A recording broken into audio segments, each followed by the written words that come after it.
Want to be a freelancer? Here are 6 steps you need to take to get started. Did you know that more than a third of US workers are freelancers? Freelancing is popular in Europe as well, and the number of people who freelance grew by 45% in the last 5 years. Across the world, small and large companies have significantly increased their use of freelancers. If you've decided to become a freelancer, the numbers say you're onto something good.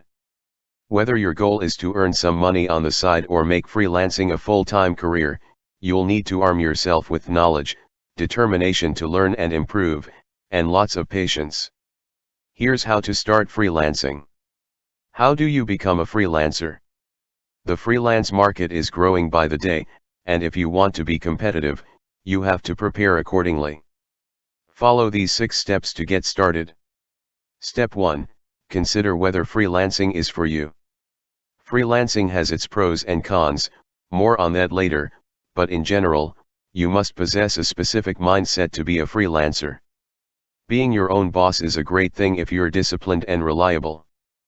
Freelancing enables you to set your own schedule, so you can take a day off whenever you want, but you won't be paid for that time because there is no such thing as paid leave.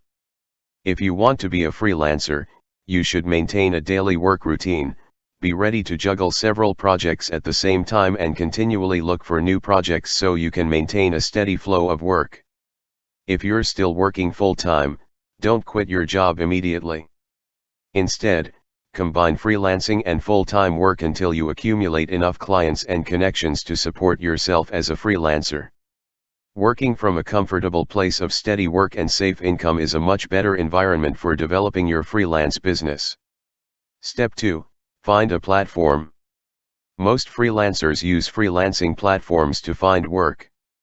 While recommendations and social media channels like LinkedIn can also be a great source of gigs, platforms are popular because they allow you to effortlessly connect with clients looking for freelancers. There is always a job available there. Also, most of these platforms have policies and offer protection both for buyers and freelance workers. On freelance platforms, every project you take on is a mini contract, and both you and the client are required to adhere to its terms. Choosing the platform with the model that fits your needs and salary expectations is incredibly important for your success. Plenty of freelancing websites encourage the so-called race to the bottom, where freelancers provide poor quality work in exchange for poor compensation. Ultimately, it doesn't help anyone. Buyers cannot find good quality of work and freelancers cannot earn enough money. Step 3. Build your profile. You don't have to prepare a classical CV, as most freelancing websites have a pre-designed template that you need to fill out with your information, but you shouldn't treat your freelancing profile as a checkbox exercise. Take time to create a substantial profile that will inform potential clients about your education, skills, expertise, and experience. You don't have to write novels, keep it short and sweet.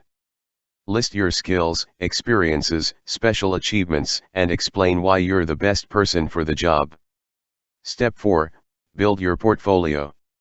Your profile may state that you're an astronaut, but unless you upload your selfie from the International Space Station, potential clients are unlikely to believe you.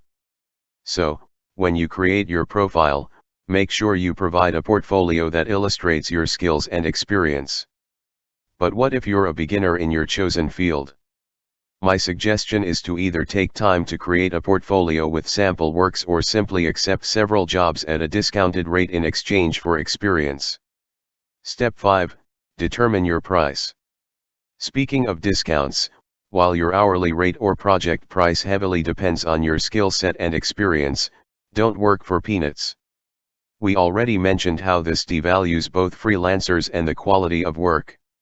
If you have only a couple of years of experience, of course, you cannot charge the same rate as freelancers with 10 years of work under their belts. However, if you eventually want to turn freelancing into your full-time job, the rate should cover your monthly expenses if you have steady work, no matter how experienced you are. Step 6. Find work.